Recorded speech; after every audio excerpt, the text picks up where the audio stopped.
નમસ્કાર. નવપ્રભા ગુજરાત ન્યૂઝમાં આપનું હાર્દિક સ્વાગત છે. 14 જાન્યુઆરી 2026ના રોજ મકર સંક્રાંતિનો પાવન તહેવાર ઉજવાઈ રહ્યો છે, જે દાન અને પુણ્ય માટે શ્રેષ્ઠ દિવસ માનવામાં આવે છે. આ શુભ અવસરે ડોક્ટર દલપત કાતરિયા સંજીવની મલ્ટી સ્પેશિયાલિટી હોસ્પિટલ દ્વારા સમાજ હિતમાં એક પ્રશંસનીય પહેલ હાથ ધરવામાં આવી છે. નર્મદા જિલ્લાના સાગબારા તાલુકાના કોડબા ગામ ખાતે જન જતન સર્વાંગી વિકાસ ચેરિટેબલ ટ્રસ્ટ દ્વારા સંચાલિત સનાતન ધર્મ કન્યા શિક્ષા સંકુલ કાર્યરત છે. આ સંકુલમાં આશરે 300 જેટલી આદિવાસી દીકરીઓ નિવાસ કરે છે, જે અત્યંત ગરીબ પરિવારોમાંથી આવે છે અથવા માતા પિતા વિનાની છે.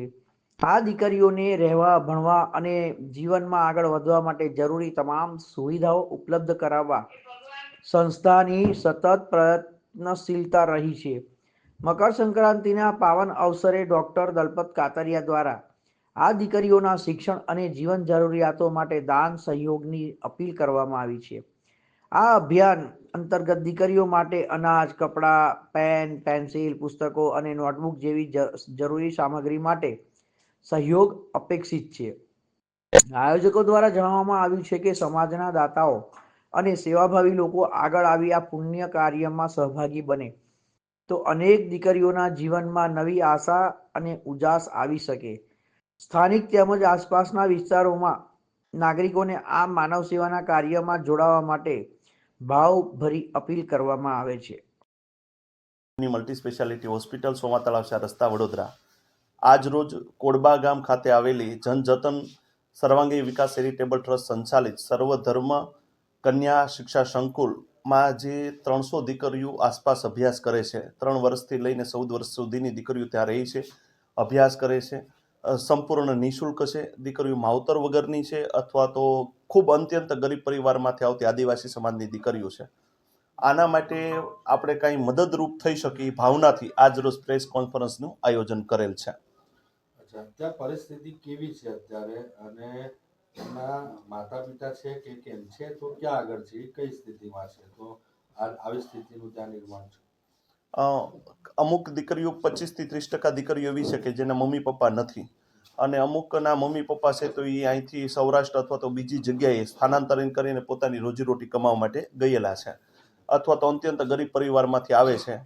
ત્યાંનો સિનારીઓ એવો છે કે ભાઈ 14 વર્ષ 15 વર્ષની આસપાસ દીકરી થાય તો બી લોકો લગ્ન કરાવી દેતા હોય.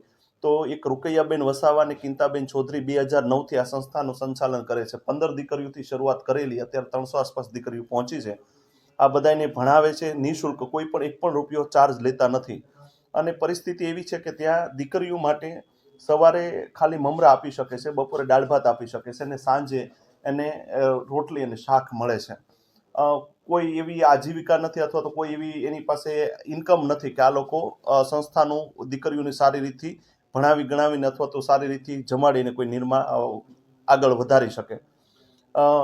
સુરતના એક દાતા ગોટી પરિવાર, જે કર્મયોગી ગ્રુપ આખું છે, એ લોકોએ ત્યાં 300 દીકરીઓ રહી શકે એની માટેની વ્યવસ્થા કરી દીધેલી છે. ધોરણ 1 થી 8ની ત્યાં સ્કૂલ છે તો એની માટેના ઓરડા બનાવી દીધેલા છે અને એક પ્રાર્થના હોલ બનાવી દીધેલો છે. આ બધું ઠીક, પણ દીકરીઓ જ્યાં રહી છે ત્યાં આસપાસ કોઈ દિવાલ ફરતી નથી.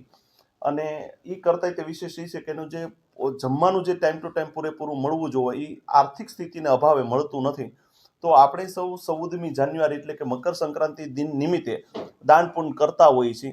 તો આ વખતે આ દીકરીઓ માટે એવું નથી કહેતા કે આપણે આર્થિક મદદ કરીએ, પણ અનાજ છે, બુક છે, પેન છે, પેન્સિલ છે, ઓઢવા માટે સાદર છે, કોઈ તમારે બિનજરૂરી તમારે ત્યાં કપડાં હોય તો કપડાં છે, ઘરે ગાડલું હોય તો ગાડલું, આ દરેક વસ્તુ છે એને આપણે દાન પુણ્ય તરીકે આપણે ત્યાં એ દીકરીઓ માટે આપી શકીએ છીએ. આના માટે અમે સંજીવની મલ્ટી સ્પેશિયાલિટી હોસ્પિટલ વતી ખાતે આખું આયોજન કરશું કે ભાઈ તમે આજથી લઈને તારીખ 11થી લઈને તારીખ 14 સુધીમાં જે કોઈ લોકોને ઈચ્છા હોય કે કંઈ દેવાની કંઈ ભાવના હોય તે લોકો અહીં સંજીવની મલ્ટી સ્પેશિયાલિટી હોસ્પિટલ સોમા તળાવ 4 રસ્તા ખાતે આપી જાય. અમે દરેક વસ્તુ ત્યાં વિદ્યાર્થીને આ દીકરીઓ માટે અમે પહોંચાડી દઈશું. બીજી બાબત કે કોઈ સોસાયટીના લોકો એવું ઈચ્છતા હોય કે અમારે આખી સોસાયટીનું કંઈ દેવું છે, સોસાયટી વતી અમારે દેવું છે, તો અમને તમે જાણ કરજો. અમે તમને નંબર અમારો આ સાથે આપશું જ તે કે જે તમે ત્યાં અમે અમારો તરફથી વાહન મોકલી અને તમારી પાસેથી વસ્તુ અમે હાયર કરી અમે તમારી સોસાયટી વતી ત્યાં વસ્તુ અમે પહોંચાડી દઈશું.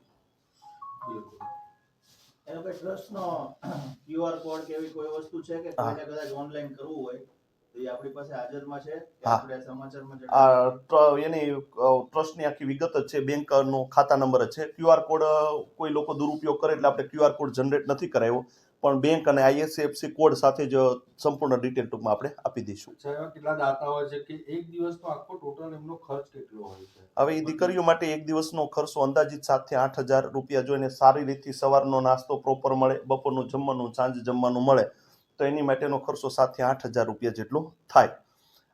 બીજી બાબત કે કોઈનો પોતાનો જન્મદિવસ છે, મેરેજ એનિવર્સરી છે અથવા તો માતા પિતાની પુણ્યતિથિની ઉજવણી કરતા હોય છે તો એ આ દીકરીઓ સાથે કરવામાં આવે તો એક દિવસનું એને જમવાનું મળી જશે અને તમને સારા આશીર્વાદ મળશે. આ સંસ્થા તમારા સંપર્કમાં કેવી રીતે આવી? આ સંસ્થા છેલ્લા 15 દિવસ પહેલા અમારે ત્યાં એક અમેરિકાના સ્ટુડન્ટ અહીં પ્રી મેડિકલ કેમ્પ માટે આવેલા છે, તો શંકર દાદા અને અરવિંદભાઈ બ્રહ્મ ભટ્ટે મને ત્યાં જવા માટેનું કીધેલું અને એમાંથી સંસ્થા મારા પરિચયમાં આવી. ત્યારથી અમે છેલ્લા 10-12 દિવસ આ સંસ્થા માટે કામ કરીએ છીએ. અંદાજિત 2 થી 2.5 લાખ રૂપિયા જેટલું ડોનેશન આવ્યું છે. અમારા સંસ્થા વતી સંજીવની મલ્ટી સ્પેશિયાલિટી હોસ્પિટલ વતી અમે દરેક બાળકને સ્કૂલ બેગ, કંપાસ અને સ્માર્ટ બોર્ડ પણ અમે આપ્યું છે.